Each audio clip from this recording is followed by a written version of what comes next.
autorité ecclésiastique d'une église qui a dit que la Bible est devenue vieille et dépassée. Que diriez-vous de cela? Mais c'est le pape, non? Moi, j'ai pas froid aux yeux pour le dire. C'est le pape. C'est tout simplement un agent de Satan. Donc, la Bible, hein, c'est le livre le plus vendu dans le monde entier. On a cherché à la falsifier. On a cherché à tordre. Mais Dieu étant au-dessus de tout, il a permis que sa parole reste telle que lui-même l'avait donnée. Donc, dire qu'il faut remplacer la Bible par un autre livre, parce que la Bible est vraiment dépassée et tout, ça c'est le diable. Il est en train de rejoindre le deuxième commandement qui dit: ne permettez pas aux chrétiens de lire la Bible, mais laissez-le lire les journaux, les romans et le livre à caractère religieux. Bon, on veut remplacer la Bible par quel livre? Donc, au travers de cela, c'est qu'on ne veut plus dépendre de Dieu. On ne veut plus dépendre de Dieu. Parce que Dieu, c'est la parole. Et cette parole, elle est dans la Bible. Donc, là, c'est le deuxième commandement de Lucifer. Ne permettez pas aux chrétiens de lire la Bible. Alors, vraiment, c'est très important ce que je suis en train d'expliquer. Je passe au troisième commandement. Le troisième commandement, là, c'est vraiment très délicat. Très délicat parce que il y a même quelqu'un qui est venu sur la toile pour me dire, hein, dans son commentaire, me dire que vous prêchez l'anathème, comment vous pouvez parler sur la dîme, comment. Non, écoutez, moi, je dis des choses que je connais. Mais ce que je sais, c'est que Dieu ne peut pas se contredire. Écoutez, la Bible dit dans Jean, chapitre 1er, le verset 1er, et en 200. Au commencement était la parole. La parole était avec Dieu. La parole était Dieu. Cette parole s'est faite chair. Et l'a habité parmi nous. Et nous l'avons contemplé à la gloire de Jésus-Christ. Jésus-Christ, c'est la parole. Alors, Jésus dit dans Jean 16 que lorsque l'Esprit de Dieu, le Paraclet, le Saint-Esprit viendra, il vous conduira dans la vérité. Il ne fera rien de lui-même, mais il prendra ce qui est en moi et me glorifiera. Donc le Saint-Esprit a reçu le mandat de glorifier Christ qui est la parole. Quand nous disons Christ en nous, c'est l'espérance de la gloire. C'est parce que le Saint-Esprit, si nous avons Christ en nous et que le Saint-Esprit a reçu le mandat de glorifier Christ, c'est pour cela que nous disons que Christ en nous, c'est l'espérance de la gloire. Et nous pouvons encore dire ceci. Le Saint-Esprit a reçu le mandat de glorifier Christ, qui est la parole. Et Jésus a dit, il ne fera rien de lui-même. Le Saint-Esprit ne fait rien de lui-même.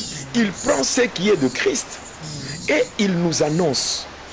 Mais si aujourd'hui il y a des gens, au nom de la spiritualité, au nom de la révélation, qui viennent contredire la parole, ils ne sont pas des dieux. Et leurs révélations ne viennent pas de Dieu. Parce que le Saint-Esprit ne peut pas contredire Jésus. Le Saint-Esprit ne prendra pas ce qui est à lui pour nous annoncer. Le Saint-Esprit prend ce qui est de Christ et vient nous l'annoncer. Donc aujourd'hui, il y a des révélations. Oh, des révélations. C'est comme par exemple sur la formule baptismale. Le Seigneur dit lui-même. Le Seigneur dit dans Matthieu 28, le verset 19, allez partout et faites de toutes les nations mes disciples, en les baptisant au nom du Père, du Fils et du Saint-Esprit. Mais c'est ça, la formule baptismale donnée par Jésus. Et aujourd'hui, les gens viennent et se lèvent pour dire, si vous avez été baptisé au nom du Père, du Fils et du Saint-Esprit, vous n'êtes pas dans votre baptême, c'est un faux baptême. Il faut que vous soyez baptisés au nom de Jésus-Christ. Mais qui est Jésus? Qui est Jésus-Christ? Jésus c'est le Père, Jésus c'est le Fils, Jésus c'est le Saint-Esprit. Et il y a des gens qui disent que non, là c'est compliqué, c'est que vous êtes, c'est faux. Mais il y a des preuves dans la Bible. Quand on dit, vous allez le baptiser au nom du Père, du Fils et du Saint-Esprit. Et baptiser au nom de Jésus-Christ. Est-ce que le Père, c'est un nom? C'est un nom? Le Fils, c'est un nom? Le Saint-Esprit, c'est un nom? Mais quand on prend toutes ces personnes-là, les trois personnes, c'est le même, le seul et unique Dieu révélé en trois personnes. Et ce sont ces trois personnes, en un seul Dieu, qui contribuent au salut de l'homme. Le Père, parce que tout ce qu'il y a, tout ce que nous voyons, tout ce que nous cherchons, tout ce qui existe vient du Père. Le Fils, parce que c'est Dieu le Fils qui a payé le prix pour notre salut. Le Saint-Esprit, c'est par le Saint-Esprit, c'est par Dieu le Saint-Esprit que nous avons le salut. Nous accédons au salut. Maintenant, s'il faut prendre ces dieux-là, révélés en trois personnes, mais s'il faut lui donner un nom, le nom c'est lequel? C'est le Jésus. Le nom qui est au-dessus de tout nom. C'est le nom de Jésus-Christ. Voilà pourquoi on baptise au nom de Jésus-Christ. On baptise au nom du Père, du Fils et du Saint-Esprit. Il n'y a pas de problème. Pourquoi philosopher sur des choses-là afin de distraire les enfants de Dieu? Faire trop de philosophie pour distraire les enfants de Dieu. Je suis en train de parler par rapport à cette personne qui est venue avec une attaque dans son commentaire disant que non, je prêche l'anathème parce que, je parlais de Jésus en tant que Dieu. Nous avons lu ensemble dans Ésaïe 9, le verset 5, où le Fils qui nous a été donné, l'enfant qui est né, on l'appellera Dieu puissant. C'est pas moi qui invente. Voilà. Et maintenant, le troisième commandement de Lucifer parle sur la dîme et les offrandes. Le troisième commandement selon Lucifer dit ceci. Dites aux chrétiens que Dieu leur Père n'a pas besoin de leurs dîmes et leurs offrandes, mais ce sont les pasteurs qui les volent. Dites aux chrétiens que Dieu leur Père n'a pas besoin de leurs dîmes et leurs offrandes, mais ce sont les pasteurs qui les volent. Mais ça c'est le diable. Mais c'est ce que certaines personnes annoncent aujourd'hui. Les offrandes. Si nous prenons l'œuvre de Dieu, qu'est-ce que la Bible déclare? Dans Genèse 49, verset 25.